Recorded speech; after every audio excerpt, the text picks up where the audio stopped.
From MZ Studios in Dallas, Texas, you're listening to the Tennis Revolution podcast.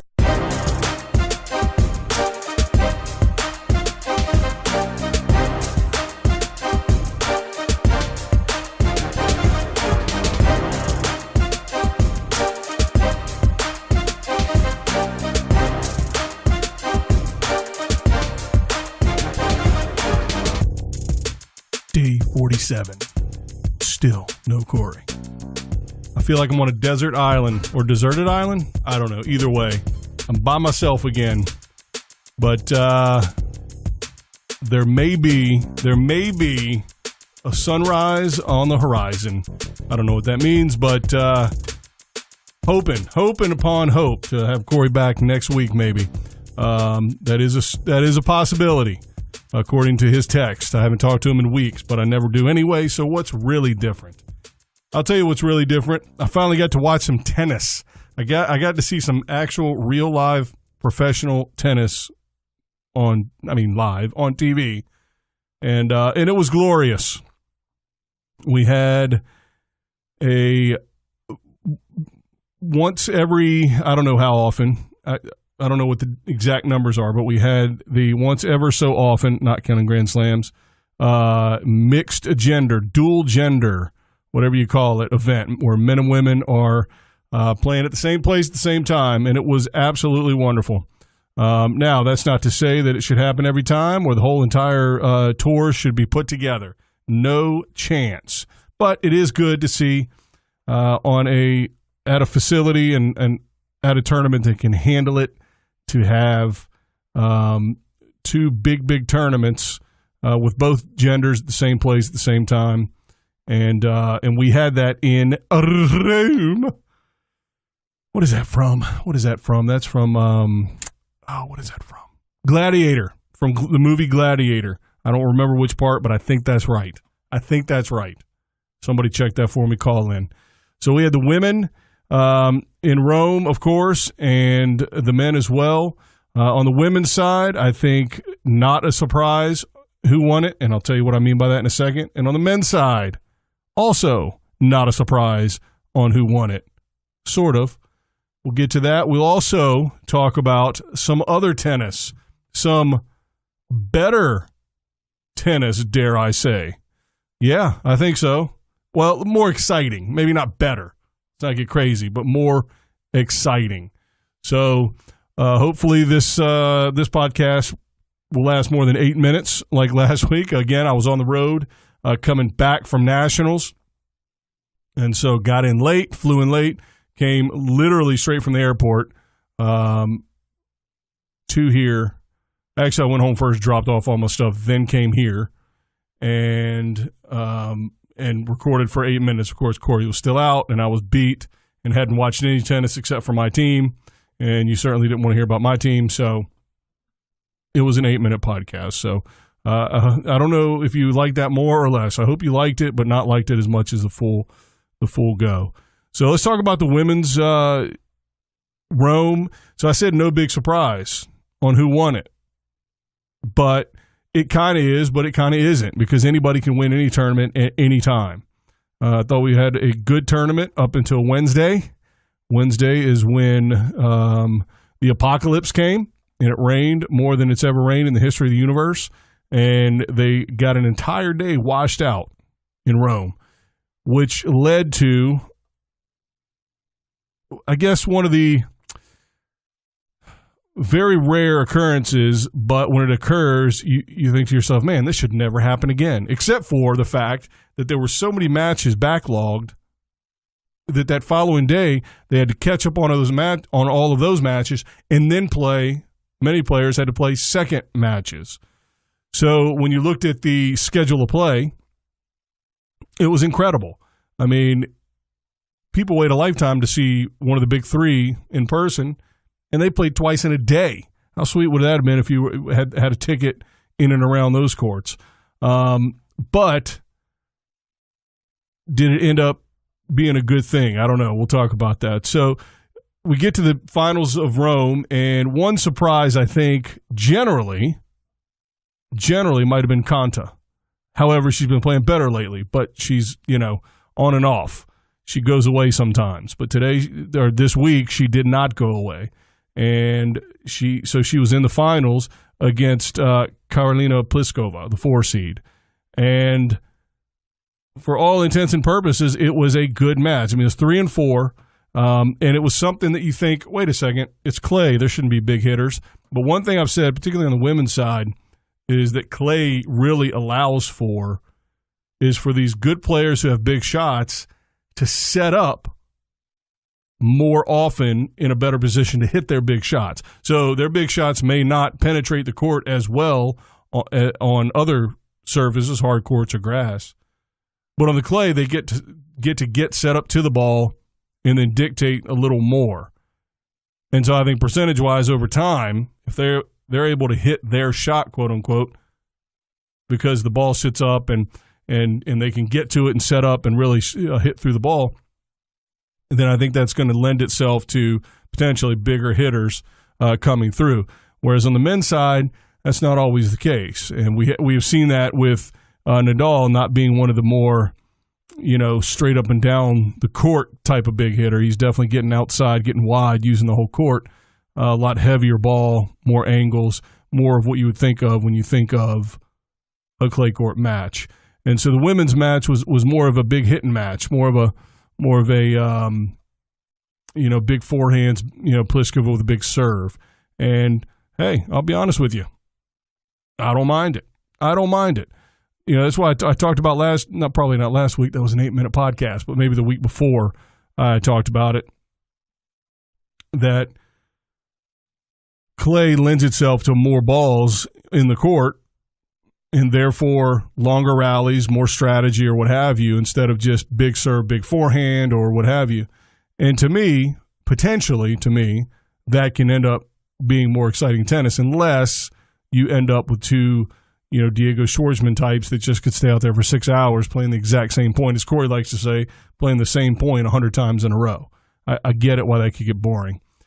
So, but the women's finals, I don't think was boring. I think there were a good mix of big serving, a good mix of good shot making, and Pliskova, who you would expect on paper, would get the win, and she did 3-4. So. But not as exciting, which I hate to say this, not as exciting as the men's side. And I don't just mean the final. I mean, I'm talking about action all over the place.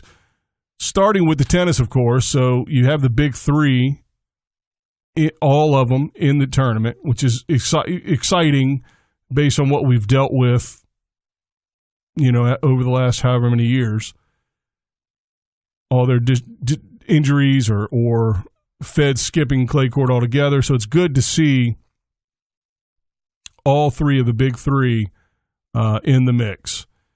And I don't think overall, to me, now you might just be thinking, oh, well, we didn't end up with, Federer in the final. And so if you're a Fed fan, it's like, okay.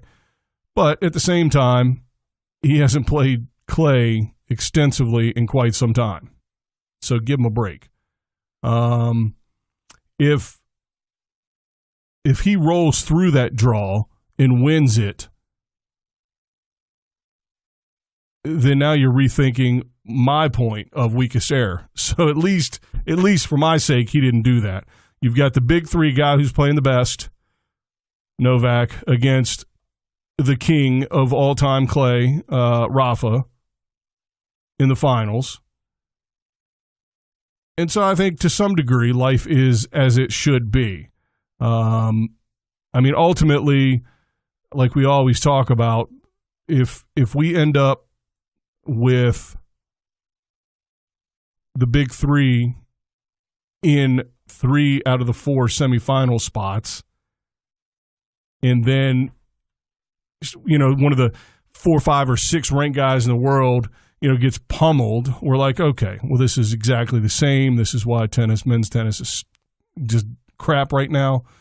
But first of all, we didn't end up with that. We did have one of the younger guys coming through and next gen, as I like to call him, Tsitsipas. Now, he did come through with a walkover, and to be fair, Federer's 68 years old now, so and I'd rather see him 100% for the French than try to push through and win Rome, which he may have felt like he wasn't physically able to.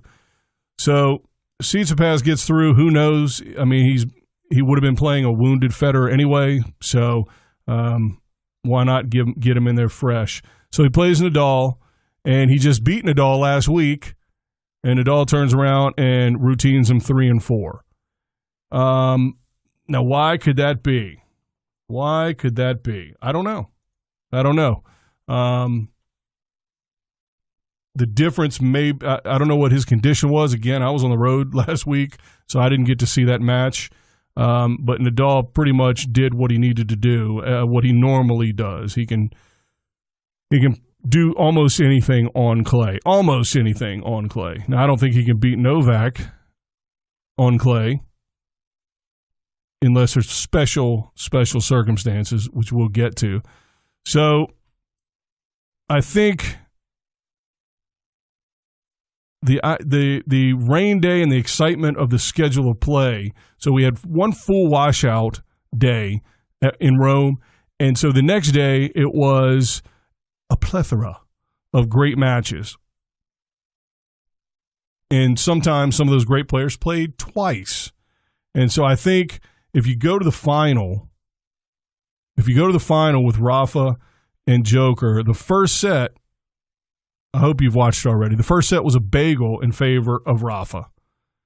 And Djokovic, and I don't like Djokovic. I mean, he's fine. I don't know him, but I don't dislike him. It doesn't matter. I'm being pretty fair here, I think, pretty down the line. He just looked tired. I'm not apologizing for Joker. He just looked uninspired and maybe more emotionally and just mentally tired than physically. Although physically, it manifested itself physically, so who knows which one came first. But he didn't look good.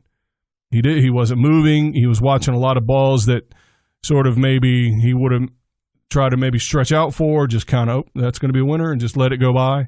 And it wasn't a great display at all. So, and again, not only did he play twice in a day, which I get a lot of players had to do that. I understand. But he played the match before that. He played Del Potro. No, I'm sorry. He played Schwartzman. And it was a knockdown, drag-out three-setter. And so Diego, again, a guy who can get back and forth across the court nonstop, made it tough for him. And good on him. It was 6-3, 6-7, 6-3. So long match. And that's a clay court three-setter, which makes it even tough. Then the round before that, he beat Del Potro 4-6, 7-6, 6-4. So another three-setter. And, it's not Rafa's fault that he had that many three-setters. He earned it, but he did have a tougher path, so to speak, on his way to the final. And then playing matches back-to-back did not make it easy. But again, you got – if Nadal was in the top half of the draw, maybe that would have worked against him. Who knows? So anyway, in the final, the first set was a bagel, and he looked extremely tired. And the thing that drove me crazy was the commentators were just saying, oh, it's amazing, the first time ever between these two that there's been a bagel.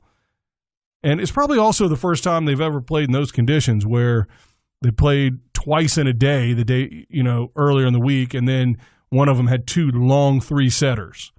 So I don't know that it's amazing because they had a 6-0 set.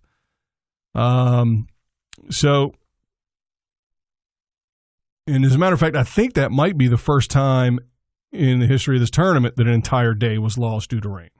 I think so. I think that's the case. So anyway, the beginning of the second set, I think the only possible thing that can get people cheering for Nole against Nadal is getting beaten the first set 6-0 and them not wanting to go home in another 20 minutes.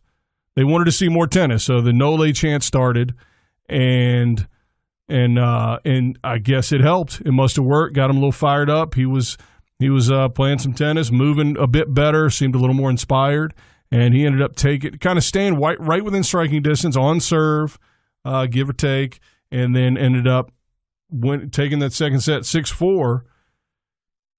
But what do you know? That took everything out of him, and that wasn't the real set. The first and the third sets were the real set, because then he just fell off again. Second set was just an aberration, because the third set was 6-1, and I think everything that went on took its toll. Now Nole's got a week off now.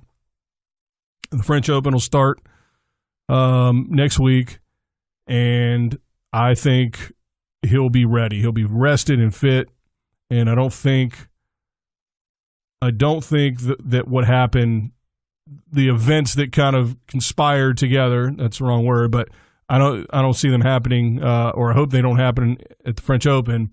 And plus, you have an extra day in between, so at the very least, it wouldn't be 2 in the same day. And if it was 2 in the same day, hey, at least you get a day in between to rest. So that might help. Plus, Nadal's going to have to play 3 sets every match also.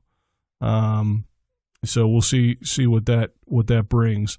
I'll tell you, even after that performance, 6-0, 6-1 in the first and third sets, and the anomaly of a 4-6 set in the middle, I'm still strong standing strong. I don't know if I'm strong. I'm standing strong on the Nole Slam, the Joker Slam. So I think he's going to take home the title in France. And if he doesn't, I don't know what I'm going to do for the rest of the season, because I've staked my entire whatever on this Nole Slam nonsense. So we'll see. One thing that came to mind as the people were cheering for Nole is an interesting tidbit with Nick Kyrgios. He had a temper tantrum. I don't know, maybe a day. It might have been more than that. I don't remember. But Nick Kyrgios did a podcast called No Challenges Remaining. So check that out with Ben Rothenberg. And he interviewed Nick Kyrgios.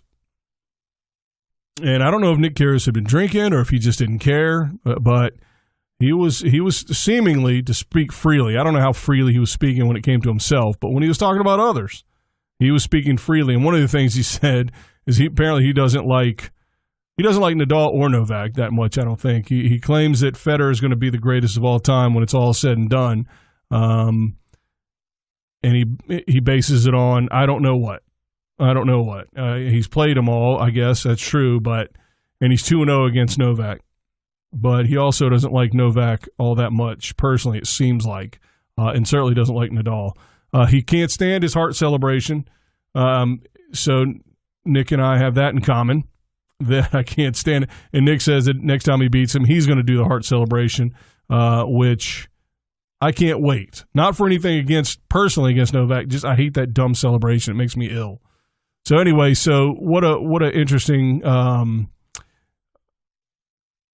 basically, I'll tell you this overall, is that Kyrgios is a baby. That's all. He's just a baby. He tells you that he doesn't care. And actually, Rothenberg asked him, are you afraid to care too much? Because then if you fail, then you know you're not good enough. And he actually said, yeah, there's probably something to that. I don't remember exactly what he said. And honestly, admitting it, it's almost like he feels like that's enough. That's tackling the problem by just talking about it out loud and admitting it. But it's not. And I don't think it will change, and he may not ever change. And if he does, it might be too late. It might be too late. At some point, age will catch up to you. And he does respect a guy who goes out there and be intense and grind every single match, every single point. So he does appreciate Nadal for that. But apparently he doesn't like how fake guys are and girls are on the tour. And he seems to think that he is a good thing for tennis in terms of telling the truth, as it were. Although I will say he's mixing up the difference between being truthful and being righteous. I think there's a big difference. Another thing he's missing out is somebody told me once that everything you say should be true, but everything that's true you shouldn't say. And he doesn't seem to care about that because apparently he had I think there was one question or something that led to the question about when he was on court with Wawrinka and mentioned about how his buddy had been with Wawrinka's girlfriend at some point in time or something. And he's super childish, and he didn't seem to think it was that big of a deal even still. And so who knows? But another thing that struck me also during that interview that he may not know or may not care is that tennis is indifferent to Nick Kyrgios. He seems to think he is good for tennis. Some people think he is bad for tennis. I think he is indifferent to tennis. Tennis has arguably been around since the 1200s. You hear what I'm saying? 1200s in some form or fashion. Certainly we've been playing it for over 100 years, now. And so, to me, Kyrgios would be a blip on the overall timeline of tennis. And furthermore, you can tell the story of tennis without Kyrgios even being brought up. And you won't miss a beat. And if he retired tomorrow, in 2 years, he would be forgotten unless he showed up drunk at, I don't know if he drinks, but apparently he does a lot. Apparently he went out during the tournament he won in Acapulco. He went out every night. And his average bedtime was 4:30 a.m. So, but anyway, if he retired within a year, no one would even care. And he would be an afterthought. So to say he is good, for him to think he is good or others to think he is bad, is giving him vastly too much credit. And by the way, he is not like McEnroe. McEnroe was number one in the world and multiple Grand Slam champion. His antics were about his desire to win not being met, as opposed to his embarrassment of looking like an a-hole and playing terribly. So hopefully that ridiculous comparison will stop too. Now, of course, yeah, we've seen times where McEnroe acted like an idiot on the court, but what followed typically was the level of his game going up. And so what followed Nick was a chair getting thrown onto the court after he got and then getting defaulted. So he got a game. I don't know. It's unclear to me still what the progression was. I think he was chirping at somebody in the crowd or somebody, and so maybe using foul language. It's hard to tell, and he got coded for that. That's a point. And then I guess he did something else, which is a game, and then threw the chair onto the court. I don't know if that happened right before, but if not, then that was the match, and he was defaulted. So he is super talented, and if anybody wants him to stop doing what he's doing, then guys got to start beating him. They have to start beating him to the point where he can't qualify for these tournaments and can't hold it together long enough to make it through qualifying tournaments to get into the main draws, and then none of it will matter. None of it will matter. So, anyway, what else went on in Rome? I'll tell you what else went on in Rome. Jimmy Arias is now my favorite commentator of all time. During the Chapo Carreno Busta match, he seemed to imply that this was a weak era. And he was talking about not physicality, because it's the best there's ever been. So he was asking the question, why? And I don't know how much he really said, this is a problem overall, but in the context of Shapovalov breaking almost at will, holding at will, and then getting up break points easily, and then absolutely falling apart on break point after break point after break point. And And then Carreño Busta making dumb decisions out there to get himself in these break positions where he's fighting to stay in this. And overall, Jimmy Arias just was just sort of looking at it like, hey, you can't walk away from the truth here. This is awful. And Jimmy, J.A., Jimbo, call me, buddy, because I think I bring you over to the dark side that this is the weakest era in the history of men's tennis. But one thing I will say, it's not the weakest era in the history of college tennis. And I'll tell you exactly what I mean when we come back.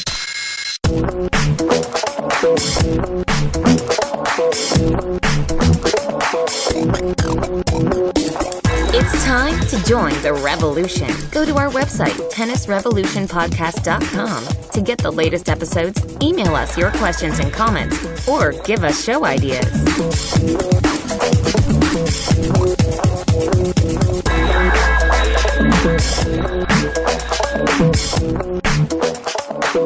Who cares about pro tennis? Let me tell you something.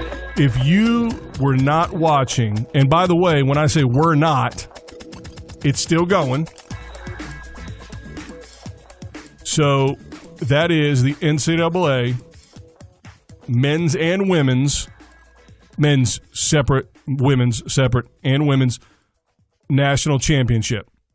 So I've talked about, maybe not on my 8-minute my world famous 8-minute podcast last week, but the week before, I believe, I talked about college tennis.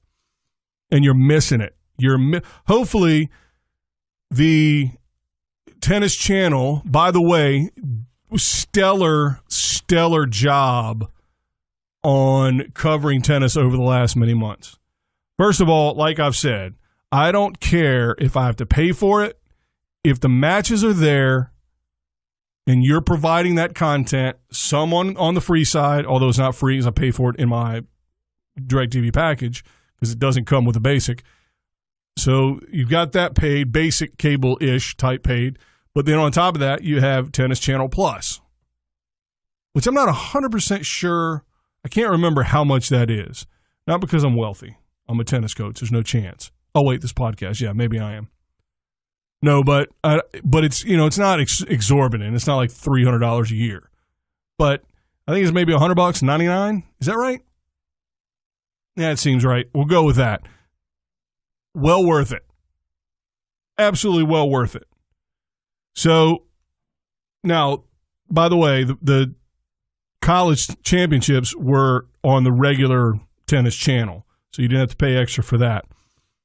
And basically, they played wire-to-wire coverage of the quarters, the semis, and the finals of the NCAA Division I National Championship. And it was awesome. It was awesome. So for those who aren't familiar, if you're listening overseas, y'all don't have this. I get it. Maybe it wasn't the quarters. Maybe it was just the semis and the finals. I don't remember. Anyway. So basically, the way in American college tennis does it, you play 3 doubles. So number 1 doubles, number 2 doubles, number 3 doubles, made up of your best 6 doubles players. And then some of those players, if not all, also play 1 through 6 singles. If you win 2 out of the 3 doubles, I say matches, they're sets, that's a whole separate issue, but you win 2 out of the 3 doubles matches, you get 1 team point. And then you have 6 singles matches, each of which is 1 point. So for a total of 7 points available. So do the math. Stay with me. You have to get 4 to win the team match. So whoever gets to 4. Now in doubles, they play a 6-game set at each spot. 1, 2, 3. And it's no ad. Don't get me started. Separate issue. And then in the singles, it's also no ad, but 2 out of 3 full sets. So 6-game sets, 1 6-game set for each of the doubles, 1, 2, 3. And then 1 through 6 singles, each plays a 2 out of 3 set match, no ad. All 1 point total. And so they start with doubles, which is fast-paced, and obviously with a 6-game no-ad set, it's super fast-paced. And all three doubles matches are going on at the same time. And what that ends up bringing, okay, courtside is you've got maybe, let's say the first court is 1 doubles, and then 2, and then 3. And so let's say you've got a point going on in 1, you've got a point going on in 2, and the point just finishes at 3. And so people watching court 3 are erupting, in cheer while the other 2-point matches are going on still. And then that, the court that just finished starts the next point, and then another court finishes, people erupt. And so it's nonstop noise and cheering, even while, wait for it, hold on to yourself, pull your white slacks tight if you're Wimbledon fans. There's noise and cheering going on while balls are in play. It's insanity. And it's a little bit much to take if you're not used to it. But let me tell you something. The atmosphere at a college tennis match, if you were to replace each player with the top 12 players, so 6 on each side, so the top 12 women's players in the world, top 12 men's players in the world, and had them play the college-style match, it would be a bananas. Bananas. Now, disregard the 6-game and the no-ad, okay? That's a whole separate, 1 set for dubs and no ad for every match. That's a whole separate. And the men in Division I college, they play lets. So if a ball server hits the net and it dribbles over and bounces twice, that's an ace. If it hits the net, bounces way up, and then lands in the service box, the returner can come in and slap it away for a winner. Fair play. That's it. They play lets. And so just like on a forehand or a backhand during the rally, same thing during the serve game, which traditionals get a little bit sideways on that, and I get it, but I don't mind that as much as the no ad. But again, I'm not going to digress into that whole situation.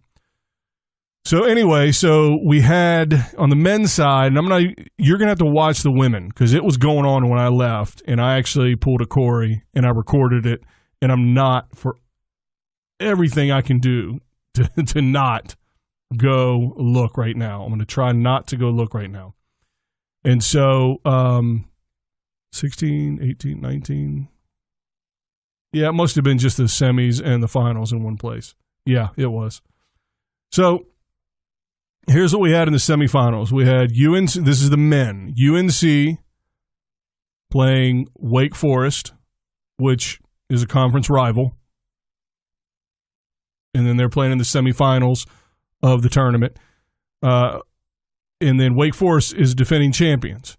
And so they end up winning 4-3. And so, that's as tight as it can get because they stop the match when somebody gets to 4. So whether that's 4-0 or if they're at 3-all and somebody gets to 4, and then obviously it stops because all the matches are done. So if it's 4-0, that just means they won the doubles point and then won 3 of the first 3 matches that finished. The same team that won the doubles won those, and it's 4-0. So Florida and Texas played in the other semifinal with Texas winning 4-2. And so Texas plays Wake Forest in the finals. And let me just tell you, first of all, you have the defending champs, Wake Forest. So they're already sitting on a trophy from last year, got all the confidence that goes with that and the experience. And on top of that, they're playing a Texas that lost their coach. He didn't die, but he was caught up in that Felicity Huffman admissions scandal situation. Now, I don't know if he was caught up with the Felicity Huffman part. I think that was USC or something, but he was caught up in that some kind of which way. I don't really know the details, but he got suspended at first and then got fired. Now, I think when he got suspended, Texas was about to play Ohio State, who was 1 in the country, and remained so into the championship tournament. They were the overall 1 seed. And they do it just like men's basketball, March Madness. And so tennis does the same kind of thing. Ohio State's in the upper left of the draw, so they're the number 1 overall seed, and they actually ended up losing to North Carolina in the quarters. But Wake Forest is sitting here as a defending champ, and haven't gotten through in the quarter that has Ohio State in it. And now Texas comes through. They lost their coach halfway through the season, or a little less than halfway through the season, to a scandal. Now, their assistant coach had head coaching experience, but still, it's a pretty big shakeup that the guy that recruited you and gave you your scholarship and all the rest of it is gone. But they have weathered the storm thus far and ultimately weathered the storm all the way to the finals. And so at this point, I don't think it even affects them now. And they end up winning 4-1. And Wake Forest won the doubles point, and so they were up. They were up 1-0, and then Texas just reeled off 4 straight singles matches to win it. And if you're on Twitter somewhere, I think that's going around the meme or whatever you call it, just the video of when the guy clinches it, he wins the last point, and everybody rushes the court and jumps on him, which I never thought was very safe, but hey, they're college kids. And so yeah, it was highly entertaining. And again, I hate to give credit to anybody ever for anything, but I'll give it to them. Tennis Channel did a good job covering everything. They have 3 courts in doubles, and then after that they have 6 courts of singles, and so they're bouncing around trying to find the court that sort of is closest to some action happening, or maybe so on the Wake Forest court, the Wake Forest 1 and 2 hadn't lost at the same time in the same match, I think all season, or they did once, and it was at the National Indoors. And so that's a pretty rare feat. And so they're maybe trying to keep an eye on 1 and 2, even though other matches are real tight. But that's a pretty big deal if Texas can get an upset at 1 or 2 or 1 and 2. And so they do a really good job of keeping that going and bouncing you around and keeping you up to date on what each match, what's going on, and what it means in the overall scheme of things. And it was pretty good job on their part for that, I must say. I got to give them credit for that. So, like I said, Wake Forest ends up winning the doubles point. They win it 6-4 at court 2 and 6-3 at court 3. And again, court 1 in that regard doesn't matter because they only need a point. So it's unfinished, and they don't finish it. So then, as I mentioned, Wake Forest lost at 1 and 2, the same match. At 1, they lost in straight sets. UT won 3 and 4, and there was a 3-setter at 2. So that's a big comeback. So for court 4 was up 5-0 for Texas. So even though he didn't finish, and by the way, court 5 finished for Texas as well. But even though court 4 didn't finish, if that match, if somebody else wouldn't have finished in time, then that match likely would have clinched it either way. But anyway, very exciting. The pace of it, it's a little unnerving if you're not used to college tennis, sort of trying to watch a point, and then all kinds of ruckuses going on other courts. But it keeps the intensity high for all the players typically, and the crowd's into it. So it's a lot of fun. The women's match is on now. Like I said, I was recording it. I don't want to give anything away. I already know who won the doubles point, but I don't want to talk about it because I don't want to jack it up for you or anybody else or myself. I'm trying with all my being to not. I'm looking at my computer right now, and I'm trying with all my being to not see the score because it's happening as we're recording. So the teams that are in it are Stanford, and they're playing SEC Georgia. So that should be. I mean, Stanford's a historic program, men's and women's. And so, by the way, that was on the men. That was Texas's first national championship in men's tennis. So that's pretty sweet. So anyway, so check it. I highly suggest you. Another thing tennis does that's great is they replay a lot of stuff during the off hours. So hopefully they'll replay the NCAA matches, and I would try to catch the Georgia Stanford match if you can. I would try to catch it, watch it from the beginning, maybe record it and try to watch it from the beginning because it's a lot of fun.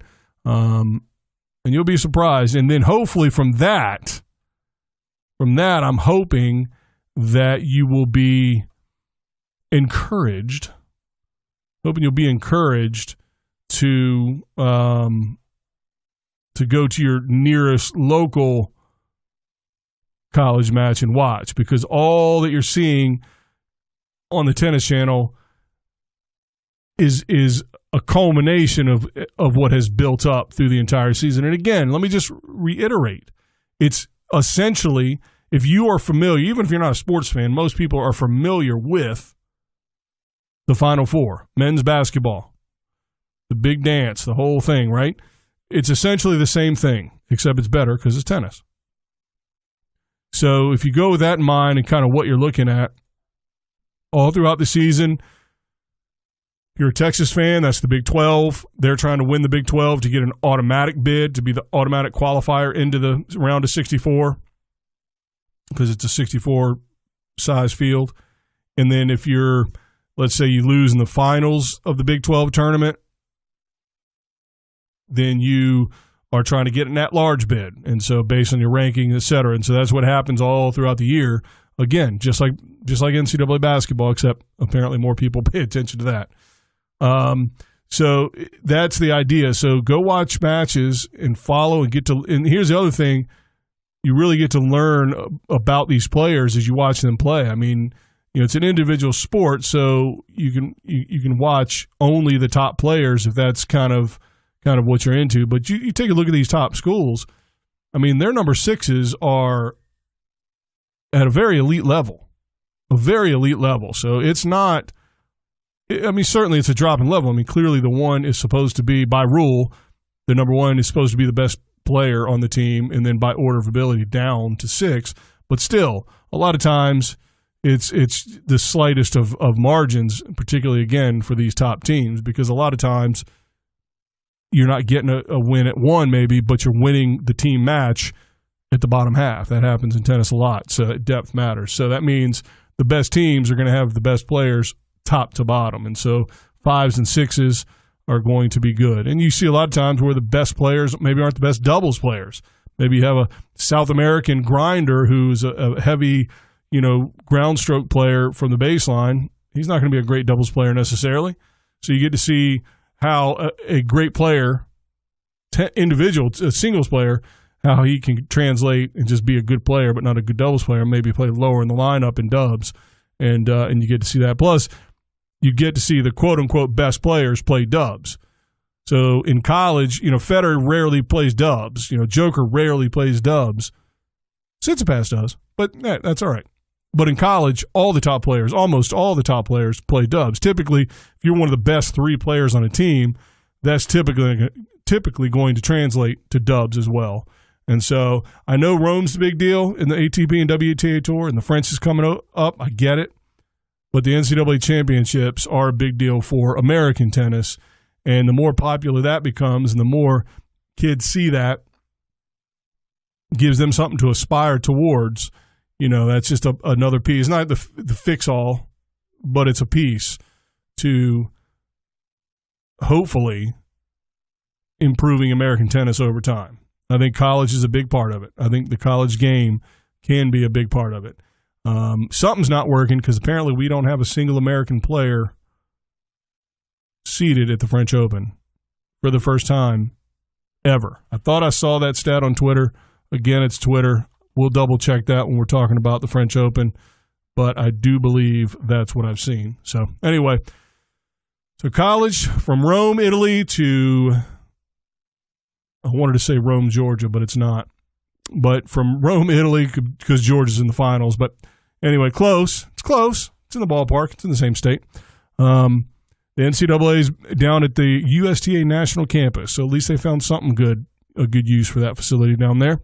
And that's where they're holding the tournament. So check that out. Please do. The other thing you should check out is how to share our podcast. You should check out our Twitter. Maybe. Probably should. You probably should. It's Tennis Rev Pod at Tennis Rev Pod at Tennis Rev Pod. And that's on Twitter. Now, typically, all I'll do is send out just like a little link situation to whatever episode is up. And sometimes I'll reply to somebody's tweet, and hopefully in a funny way, but also kind of, telling them that their idea is dumb, or in the case of Prince, that their rackets are dumb. Instagram, Tennis Revolution Pod. So Tennis Revolution Pod on Instagram. And again, we're stuck at 115. Let's get it together, people. We need more followers for exactly no reason, because I send out nothing. But that is actually the benefit, because if you hate getting a bunch of crap that you don't want on your phone like I do, you're welcome. Follow us and you won't. You could check out the website, but it's 2019. Do people even use websites anymore? I don't know. They might. Who cares? You'll find it. You'll find it on Twitter. It's just Google Tennis Revolution Podcast. I'm pretty sure it'll come up somewhere if you do indeed use a website. You can get, actually, episodes. I'm typing it in right now just to see what happens. Yeah, it kicks over to our podcast, whatever they're called. They host our podcast and they do other stuff, but I don't know exactly what the words are. So anyway, so that's it. Once again, we're hoping to have Corey back next week. So if you haven't been listening, I don't know how you'll hear this to say, hey, he's back. So that one person that wants to hear him, they'll come back. So sweet, our numbers will go up by 1. And that'll probably be our lowest rated podcast. I sure hope it is. And he never listens, but since he's been away from the studio for so long, I think he might. I bet you listened to the 8-minute podcast. I bet you did. So anyway, Corey, if you're listening, come back. But I'm not going to tell anybody you're back. All right. I want to keep our listenership growing. That was mean. I'm just kidding. We miss you. We miss your corner a little bit. All right. So spread the word. Get out on those, retweet and share all those places I told you, Instagram and Twitter. Send it all out. Share it with your friends and let them know. And until next time, thanks for joining the revolution.